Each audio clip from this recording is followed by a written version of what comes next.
Blog Talk Radio.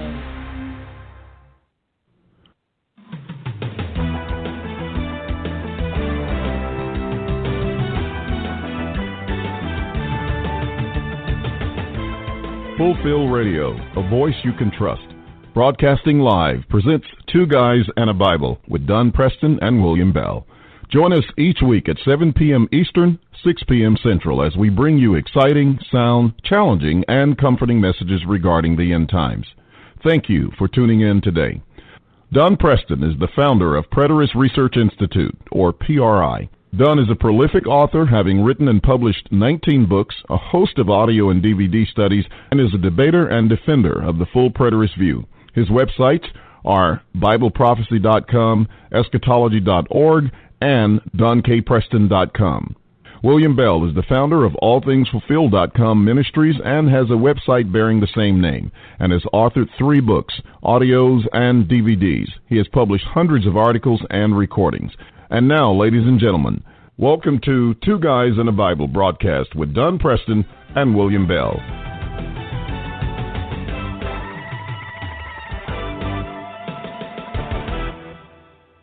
Good evening, ladies and gentlemen. This is William Bell, and with me is Don Preston. We are delighted to be back with you on Two Guys and a Bible right here on Fulfill Radio, a voice you can trust. And Don, it's exciting to know that you have overcome the illness that had you down for about 2 or 3 days, and so we are delighted to have you back. How are you doing?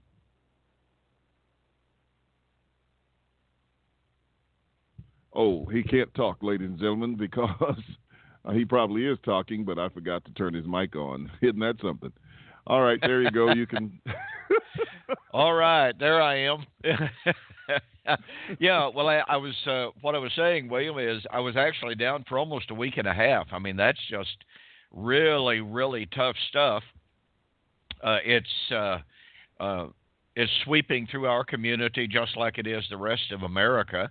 Our local hospital is experiencing something like 50 and more people a day with the flu. They're in the emergency room, and like an epidemic.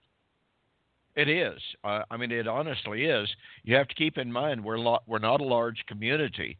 We're 38,000 they claim, and yet 50 to I've even heard estimates of as many as 75 to 100. I don't know if that figure is correct or not, but I do know that I have heard the firm figure of 50 people a day with the flu coming through that emergency room.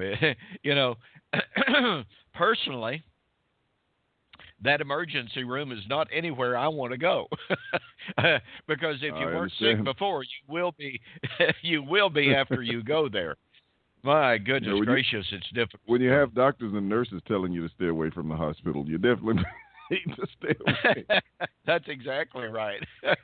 Yeah, it's just, thankfully, the ailment that I had wasn't the classical flu. They have a type A and a type B, and the type that I had, I didn't even have the fever. I didn't have the nausea, but I literally felt like somebody had just put a needle in me, drained out every ounce of energy that I had the congestion. I've still got a little bit of residual problem with my throat, which, as you know, I have problems with my voice a lot. But I'm telling you, it is tenacious, very tenacious stuff. So I'm really, really glad to be feeling human again. Well, that's good. Well, ladies and gentlemen, if you notice, of course, I haven't posted them yet, but I'm about to post.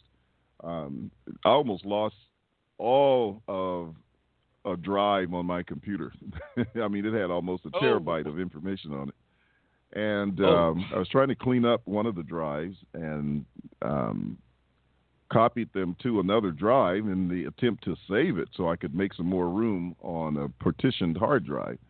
And I happened to pull out the external drive and plugged it back in, and there was nothing there. And I thought I had lost every single thing. Well, the fortunate thing was I rebooted, and it came back up, and so all of that material was there. But what has happened is some of this stuff is moved around, so I couldn't find it, and so that's why our normal pictures and everything are not on the promo this time.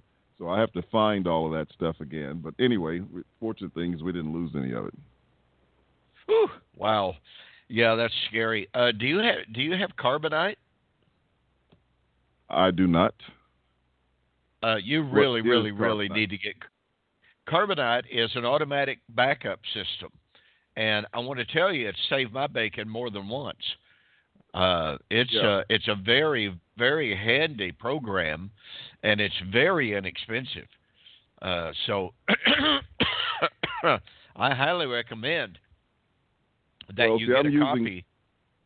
Okay. Yeah, I'm using 2 computers now, so I'm actually more migrated now to the Mac rather than using the PC. I mean, I rarely use the PC except for doing what we're doing here and, just the occasional stuff on it. Because I have some software on it that I don't have on my Mac.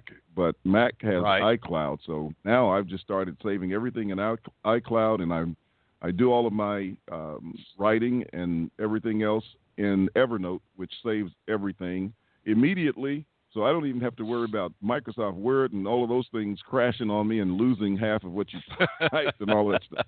And remembering to save. Yeah. And it's always the time that you forget to save when you put some of your best writing together that it crashes on you. No doubt. So, yeah, no doubt. I've limited that, and I've enjoyed using what I have. So, as a matter of fact, I actually have iCloud for Windows. I just haven't used it, and probably need to go ahead and get that done, so won't have to worry about that either. But thanks. I'll check that out. Yeah, it's a very handy program. It certainly is. Pardon me. Everyone will have to kind of bear with me because, like I said, I still have just a little small residual left over from this crud, and it just refuses to let go. But I'm better. Boy, I tell you, I'm worlds better. So anyway, William, what we did, of course, I was with you last Tuesday. We have been discussing the signs of the end. All of this began, it was precipitated by the fact that when President Trump announced that the U.S. Embassy was going to move to Jerusalem, the so-called prophecy experts immediately began to talk about how this is a sign of the end. You know, it's been interesting and amazing to me that over the last several days. And, of course, I made a couple of videos on this as well. And I pointed out how Donald Trump is not the Antichrist. He's not the man of sin. He is not a sign of the end. And over and over and over again on my YouTube videos in the comment sections, I have had people over the last few days who have been watching the program, watching the videos that I had made, telling me, oh, Donald Trump is without a doubt. He is the second beast. He is the land beast of Revelation 13. He is this and he is that. And one person posted telling me I have a specially deciphered version of Donald Trump's presentation, proving without a doubt that he is the man of sin. You just need to listen to his speech deciphered. And I thought, are you serious? I mean, how did you decipher? What program did you use to decipher his program? I mean, it's just absolutely crazy. And I mean no disrespect, but it's just so illogical, the arguments that people come up with to sustain their view that we're in the last days. So what we have been doing on this program, go ahead. I was going to say it has to be a different program than the one that they used to decipher that President Barack Obama was the Antichrist and the man of sin. Remember? I remember that very well. It's like every president that comes along or every world leader that comes along that they may not particularly care for, all of a sudden that individual is without a doubt the man of sin. That's true. even though their claim is untrue. But the way they go about it and what they say, it's just amusing to watch. And this has not just been going on in our day and time. This has been happening all the way back in the days of Mussolini, and of course even beyond that. But I mean, with these modern day presidents being claimed to be the Antichrist and the man of sin, and people just they don't remember from one president to the next. That's right. And one of the amusing things is that, okay, when you have this long string of failed predictions, of false identifications, of Party X being the man of sin, then the next generation, or not necessarily even another generation, but the next president that comes along, or the next world leader, and it's pointed out to them, well, you know what, such and such predicted that Mussolini or that Hitler or that whoever, and it was Tito was one of those so-called man of sins. So when you point out, hey, look, these predictions were wrong, that identification was false. So now you're making an identical identification, and they immediately start backtracking, and they say, well, you see, the reason they missed it is they didn't have the key that I do. And, every new so-called prophet claims to have the key that no one else had. Just recently, for instance, William, I received an email, and it was from a gentleman who said in his email that the secret to unlocking Daniel chapter 9, 24 and following has finally been discovered, and he's the one that discovered it. So he proceeded to talk about how dispensationalism is wrong in their,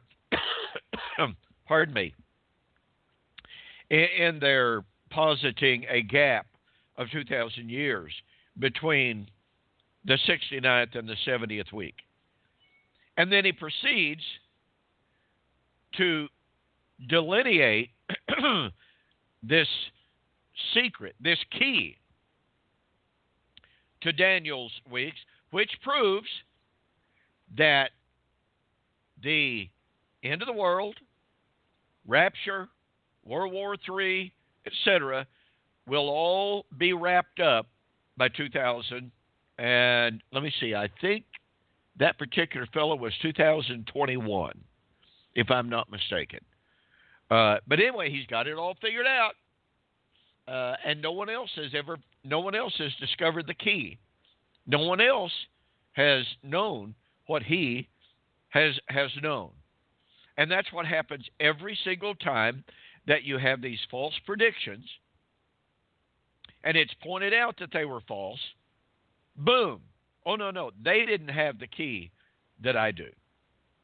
And it just keeps going on. It never ends.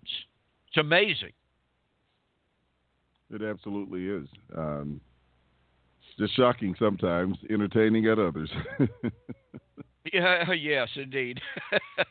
So, what we've been doing here, folks, on Two Guys in the Bible here on Fulfilled Radio, a voice you can trust, we have been talking about the true signs, the biblical signs, the signs that the Bible gives as signs for the end of the age.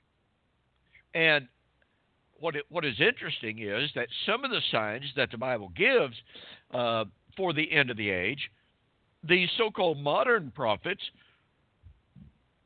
modern prophecy experts, so-called, they seldom give attention to what the Bible actually says, the genuine signs that the Bible gives. Now,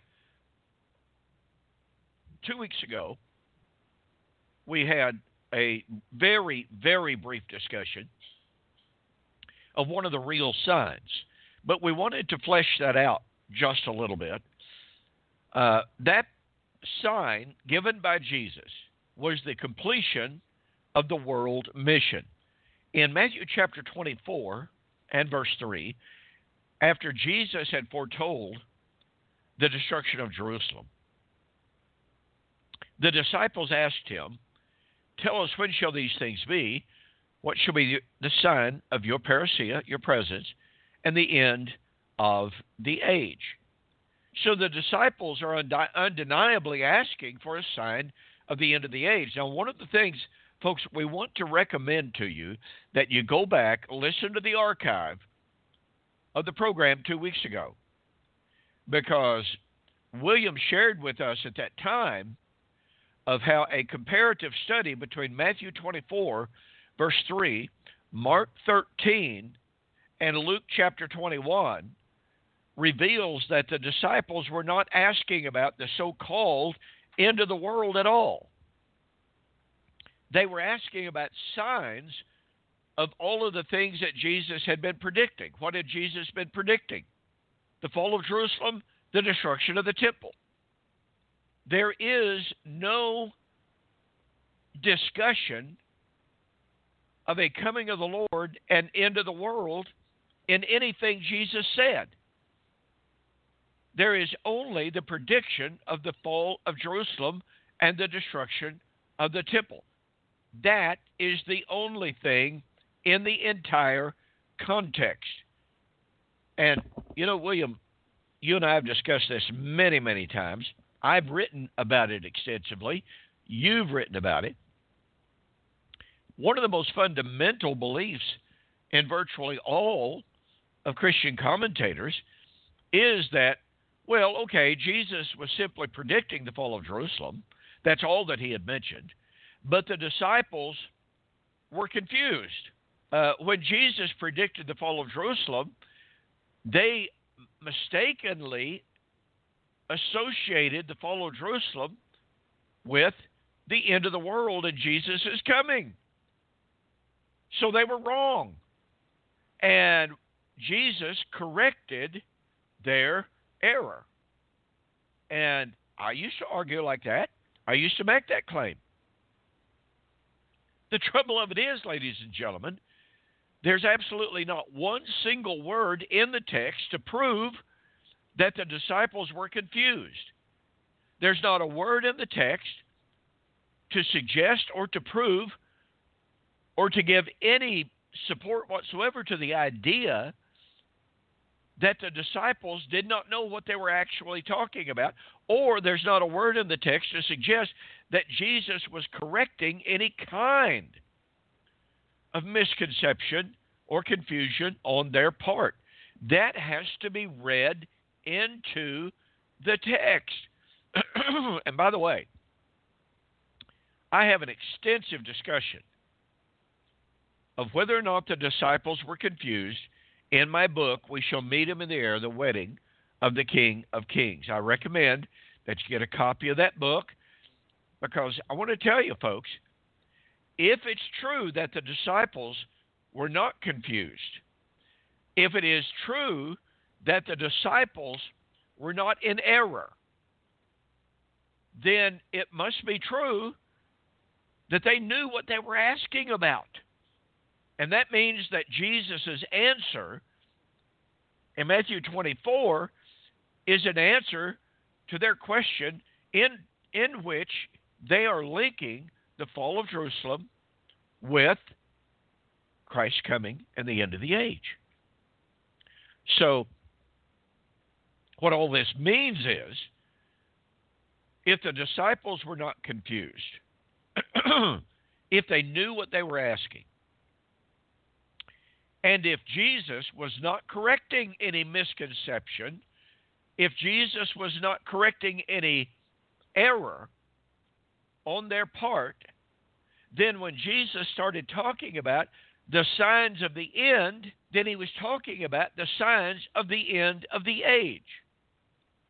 I hope I've expressed that clearly enough, succinctly enough, because if we can ever see that Jesus' discussion of the signs of the end are in fact directly related to the disciples' question about the end of the age, then since Jesus' discussion of the signs of the end are directly related to the end of Old Covenant Jerusalem and the temple, guess what, folks?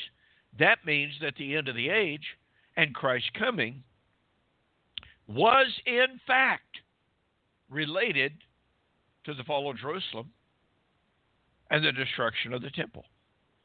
That's how all of that works. You see, it is absolutely incumbent. It is required of those who make the claim that the disciples were asking about two different things, i.e., the fall of Jerusalem and an end of time, earth-burning, time-ending, end of the Christian age event. It becomes incumbent that those who take that position, that they prove that. They have to prove that the disciples were mistaken. They have to prove beyond a shadow of a doubt that the disciples were confused. They have to prove beyond a shadow of a doubt the disciples didn't have a clue what they were asking about. They were wrong to make the connection between the fall of Jerusalem and the coming of the Lord. Well,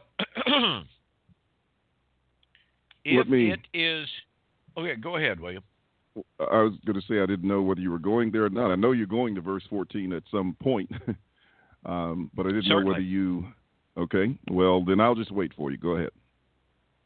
Well, I just simply want to drive home the point that when the disciples are asking about the end of the age and signs of the end of the age, and when Jesus gives signs of the end, then logic would suggest that the signs of the end that Jesus was giving were signs of the end of the age that the disciples had asked about. I mean, I find that to be eminently logical. I find it to be tremendously contextual. Is there a flaw in that logic, William?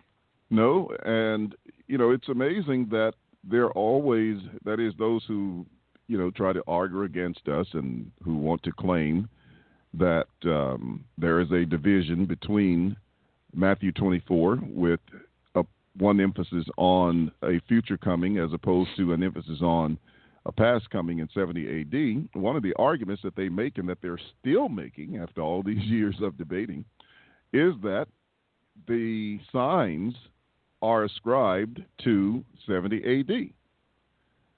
However, for the alleged future coming, they argue there are no signs.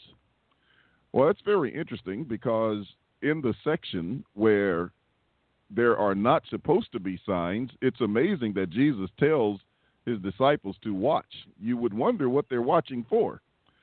And then secondly, I guess they're just trying to predict the weather or something. And then secondly, on a passage, a text that is often brought up to claim that the imminent coming was not under discussion is a text that mentions signs in order for them to know there are no signs. You wrote a book about that some years ago. So you might want to talk about that a little bit too.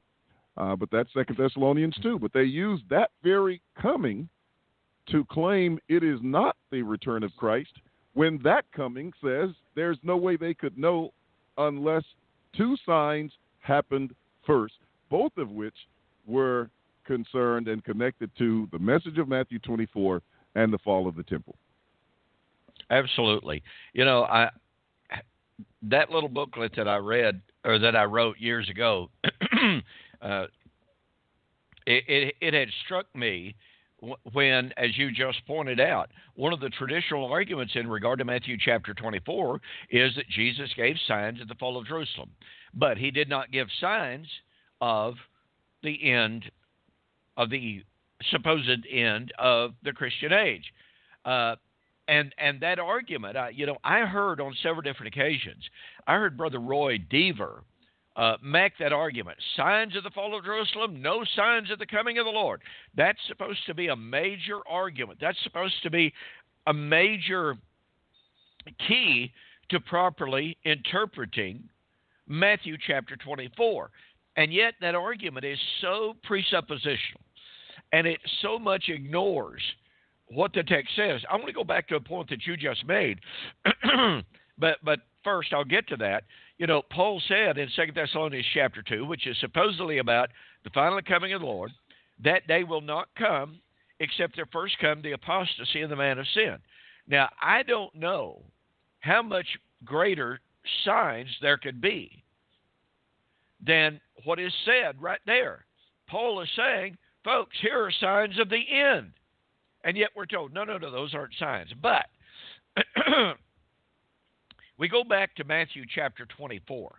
And, folks, we're going to get to one of the true signs. But, you see, all of this is directly relevant to this modern discussion of so-called signs. When people point to everything that's happening in the newspaper, everything that's on the radio, everything that's on the TV is supposedly some kind of a sign that we are in the last days, and yet they completely ignore what Jesus had to say about the true signs. Now, William didn't develop it, but in Matthew chapter 24, Jesus did say, you know, here we have this discussion of signs. In Matthew 24, 4 to 34, and then we are told that verses 35 and following deal with the so-called end of the world, in which Jesus teaches that there would not be any signs. Now, first of all, folks, Jesus never said there are no signs of my coming. He never said that. He had already said, here are the signs of my coming. This gospel of the kingdom shall be preached in all the world as a witness to the nations. Then comes the end. What end? The end of the age the disciples had asked about. When you see the abomination of desolation spoken of by Daniel the prophet, let him who reads understand. Then let those who are in Judea flee. For then shall be great tribulation, such as has never been.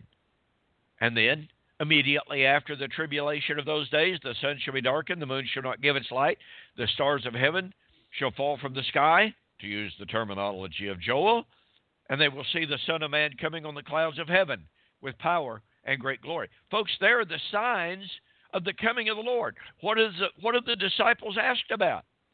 Signs of the coming of the Lord, signs of the end. Jesus said, here's a sign of the end, here are the signs of my coming. And yet people say, well, no, Jesus never gave signs of the end, and he never gave signs of his coming. But that's precisely what he did. Now watch this. Watch this, folks. As William said, to reiterate, he gave signs of the end, and then in Matthew 24, starting with about verse 43, he said, watch therefore, for you do not know the day and the hour. Now, if there's nothing to watch for, what are you supposed to watch for? That just makes no sense at all, as William said. What are they supposed to be doing? Watching for the weather? But not only that, Jesus told them they were already pretty good at that. That's right. That's exactly right. You know how to discern the signs of the weather, et cetera, et cetera. Matthew chapter 16, he told them, so why can't you discern the signs of the times, he said. Well, anyway, I want everyone to notice something. This is incredible.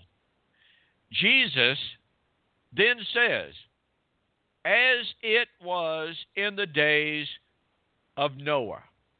They were eating, they were drinking, they were marrying, they were giving in marriage.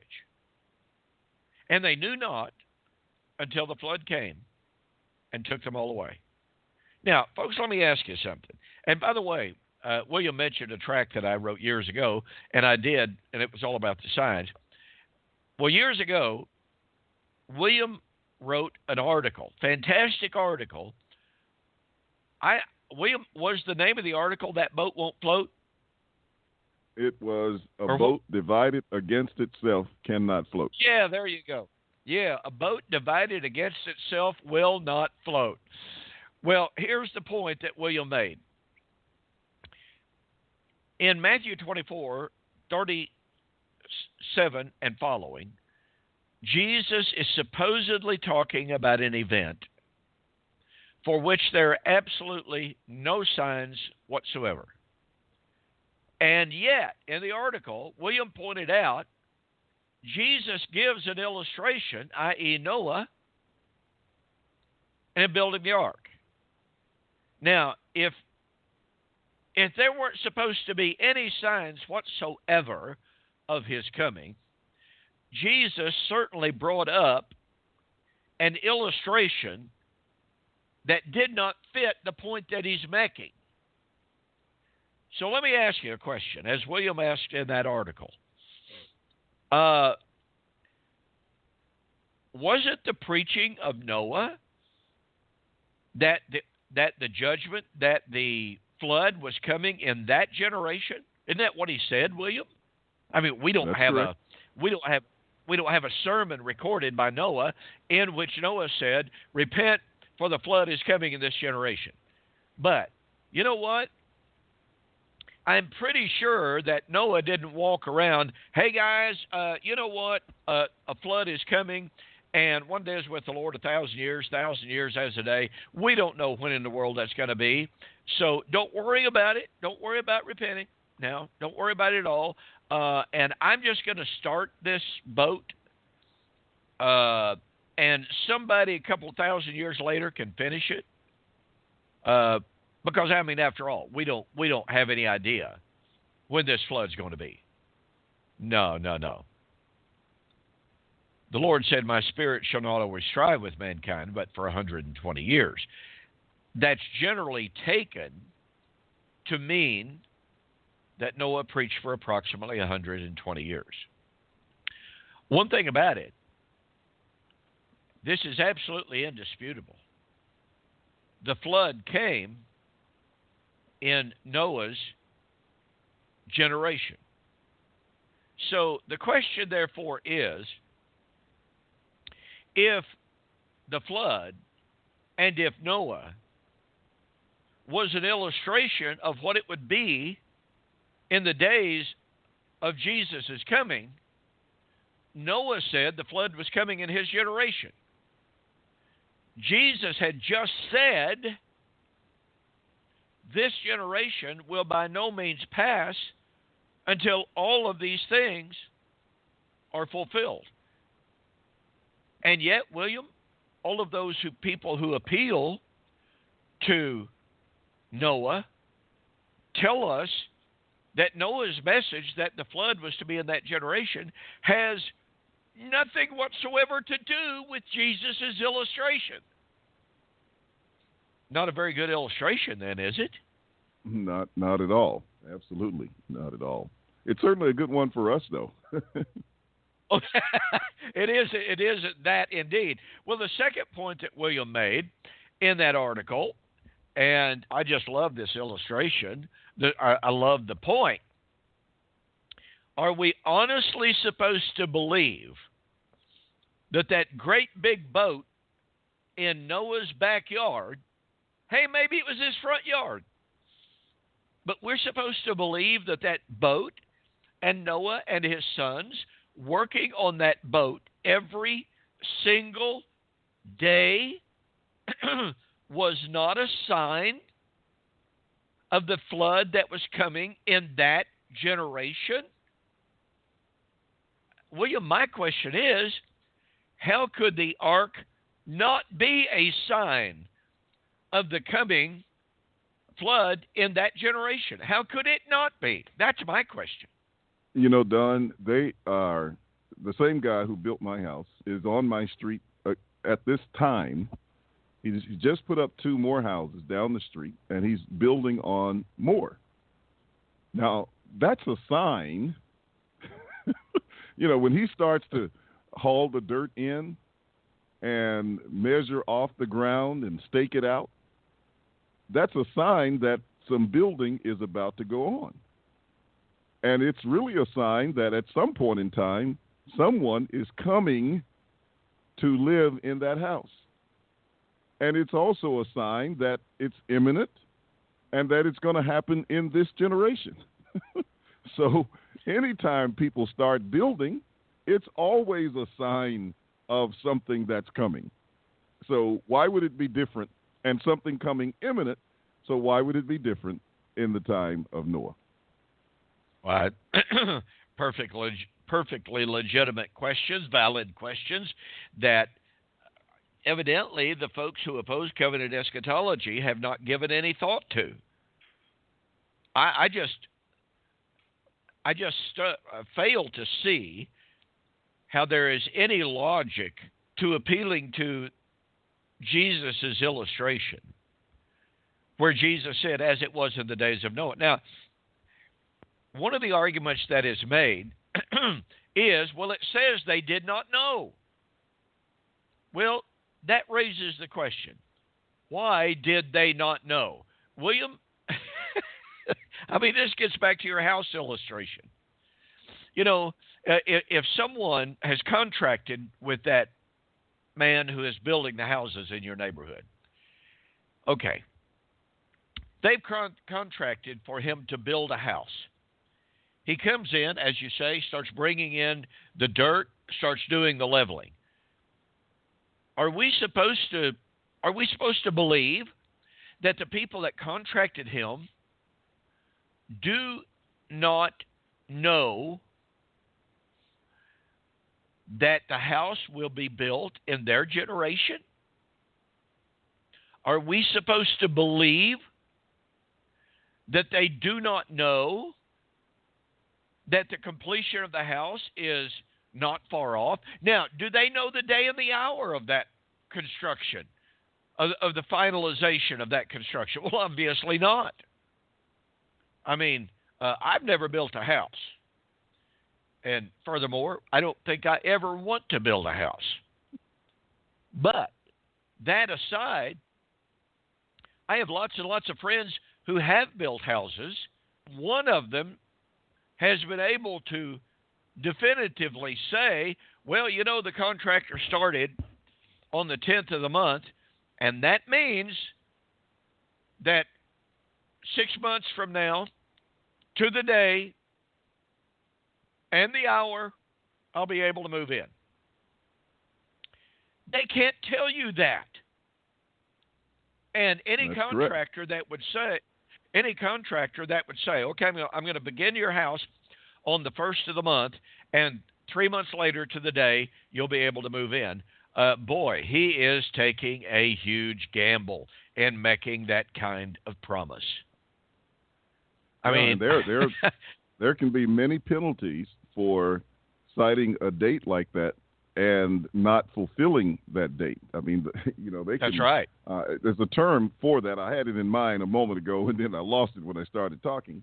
But there's a term for that. When they fail to meet the terms of the contract in terms of date, you can charge them extra money for not finishing on time. And so it's a loss That's to them exactly if they right. write that into the contract and don't do it. But now here's what he can tell you. But I'll let you keep developing the story. I'm enjoying it the way you're telling it. Go ahead.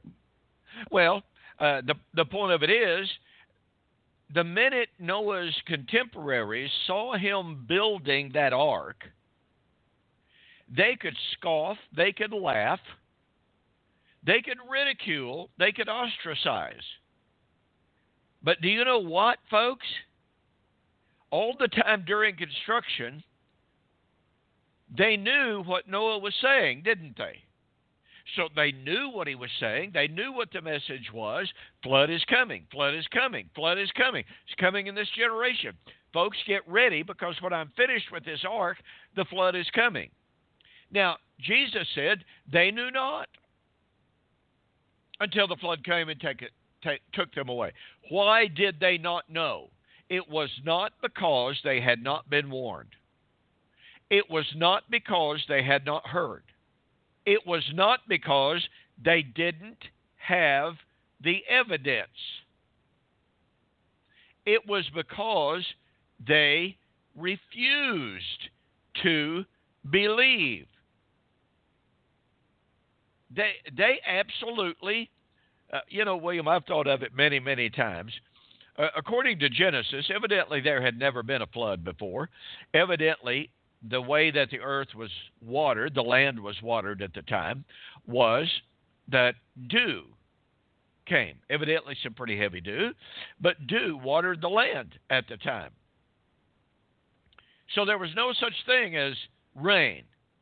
So can you imagine the scoffing and the ridicule that Noah endured when he would stand up in the city square, to use that terminology, and say, everybody listen, listen to me now. There's going to be a flood. There's going to be a what, Noah? A what? A flood. What's a flood? Well, the heavens are going to open up, and it's going to rain. It's going to do what, Noah? Water is going to come out of heaven. Well, how's it going to do that? It's never done that before. Well, it's going to come out of the clouds. Why? How's it going to do that? How is it possible for those clouds to have rain or to have water in them? Water's too heavy.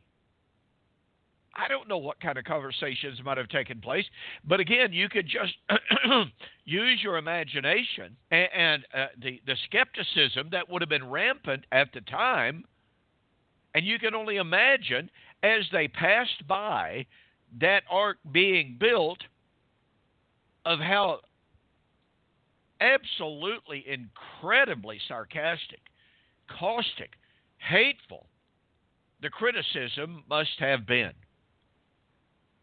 And what must it have been like as Noah finished the ark?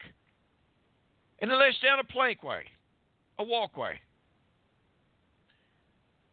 And all of a sudden, animals start coming. Now, folks, I can assure you, no one had ever seen that before. I mean, there are all sorts of animals. That's a wild, wild time in Earth's history. So there are all sorts of animals, many of them extremely, extremely dangerous animals. And I'm only assuming this, William, but I think it's a pretty safe assumption. I think it's pretty safe to say that Noah told his audience, I'm going to gather the animals in to save the animals. You better get on board as well. So when they saw the animals, that's not supposed to be a sign of the imminence of the flood?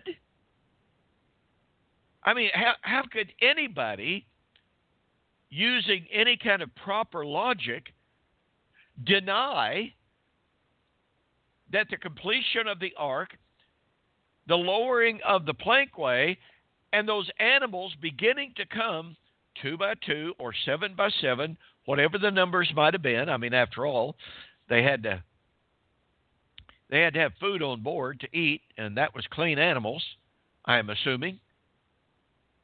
So how could anybody argue that the coming of the animals onto the ark was not a sign of the end? Wow.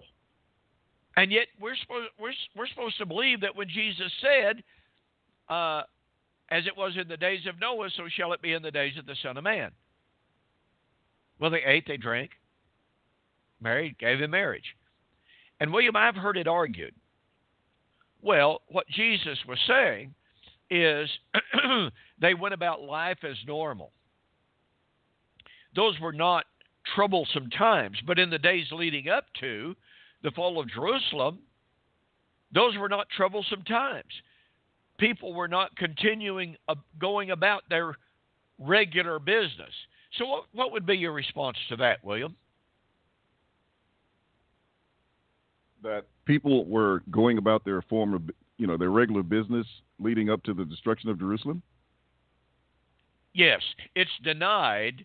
The scoffers of covenant eschatology say, well, in Noah's day, Jesus said they went about their normal business. They were not troublesome times. But in the days leading up to the fall of Jerusalem, those were troublesome times. Those were times of tremendous distress. They were not days in which they were eating, drinking, giving in marriage. They were not normal times. So how would you respond to someone who say that the days leading up to the fall of Jerusalem in AD 70 were not normal days of eating, drinking, giving in marriage? Oh, well, they were. They absolutely were those days. That's exactly what Jesus says. He's making an analogy between the two in saying, as it was in the days of Noah, they were eating and drinking and doing all of these things and did not know until the flood came and took them away. So, even if you look at what happened with all of the Israelites gathered in Jerusalem, they were doing the things that they normally did. They were keeping the feast. They were making the sacrifices.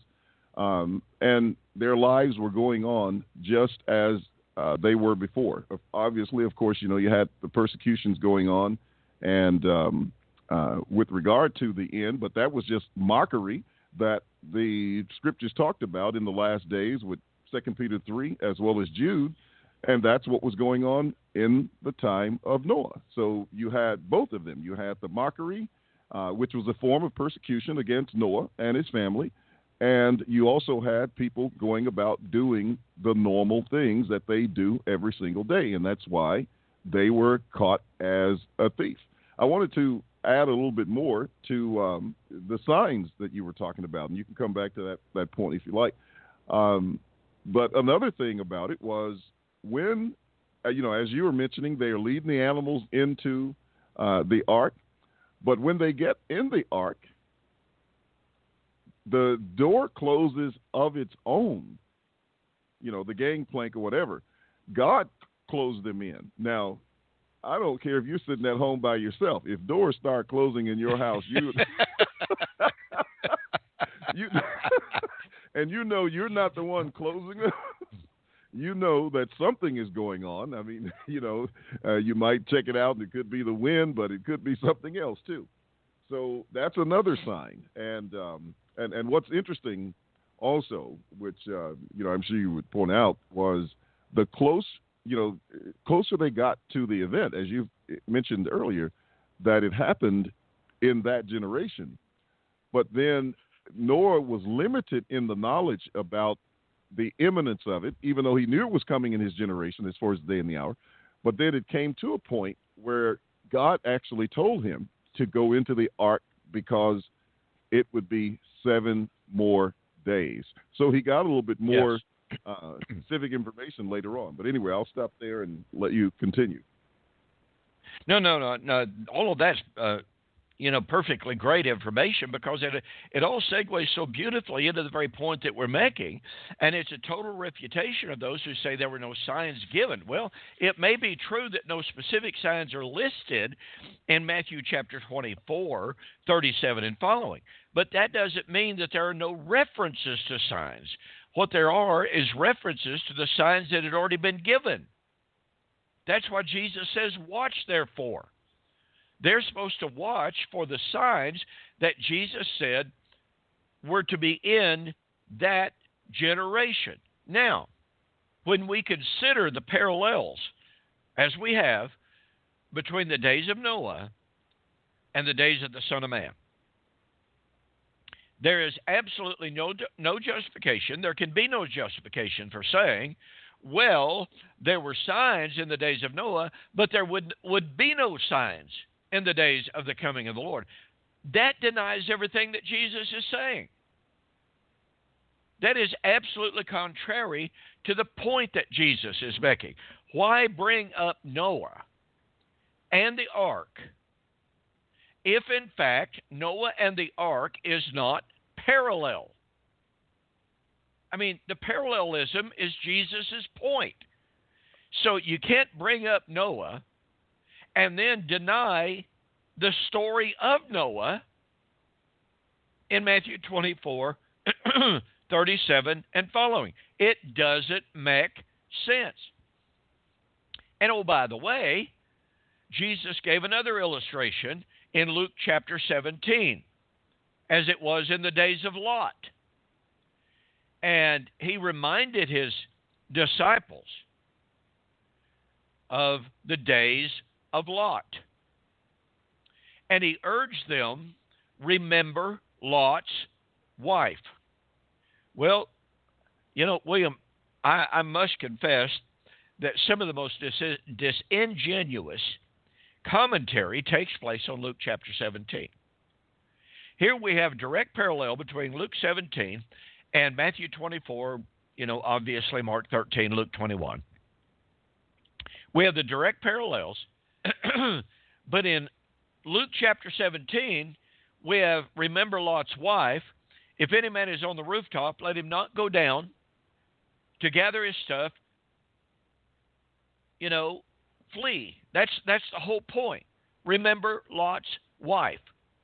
Well, the part about about being on the rooftop and not coming down to gather up your goods, that's taken directly from Matthew chapter 24, 19 and following, which is admitted by virtually everyone to refer to the time leading up to AD 70. So here we have Jesus warning them that if they are on the rooftops, when they see the armies approaching, they need to get out. They need to flee. Do not go down into the house to get your stuff. Flee. We've got the identical exhortation in Luke chapter 17 with the added illustration, remember Lot's wife, and yet in commentary after commentary, we are told, well, yes, in Matthew 24, the idea is flee. Get out. Do not hesitate. But amazingly, in Luke chapter 17, all that Jesus is talking about is when you live in this world, do not be covetous. Do not be materialistic. I don't think materialism was Lot's wife's problem.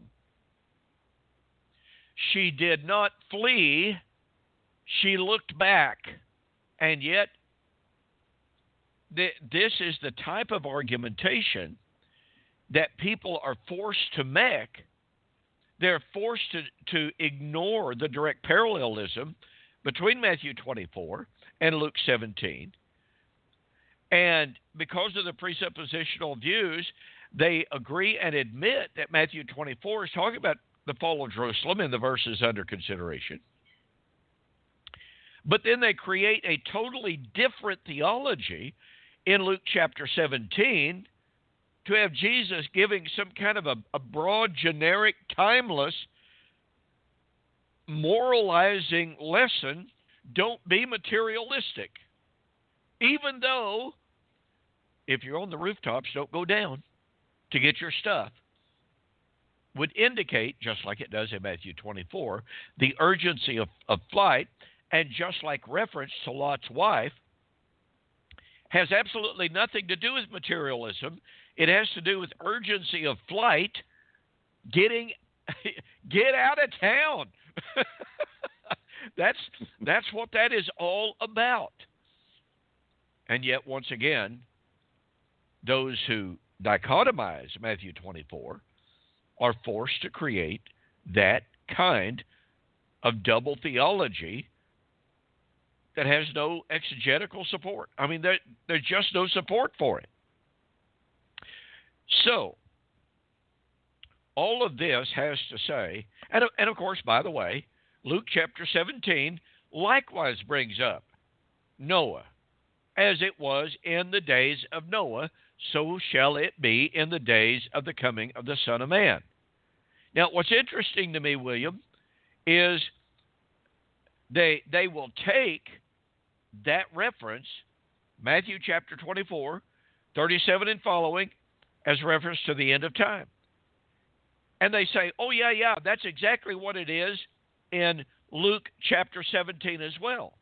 But then when Jesus refers to being on the housetop and not going back down into the house to get your stuff, they admit that in Matthew 24, that's talking about the events leading up to AD 70, but in Luke chapter 17, it has nothing to do with AD 70. I mean, the inconsistency of argumentation is literally astounding when you look at and when you read the commentaries and their attempts to avoid the parallelism.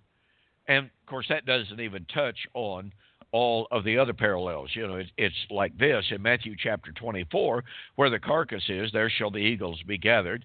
Luke chapter 17, where the carcass is, there shall the eagles be gathered. Well, in Matthew, in the Olivet Discourse, it's about AD 70, but in Luke chapter 17, we don't really know what that's all about. You know, that's the end of time or whatever. And so it just goes back and forth and back and forth.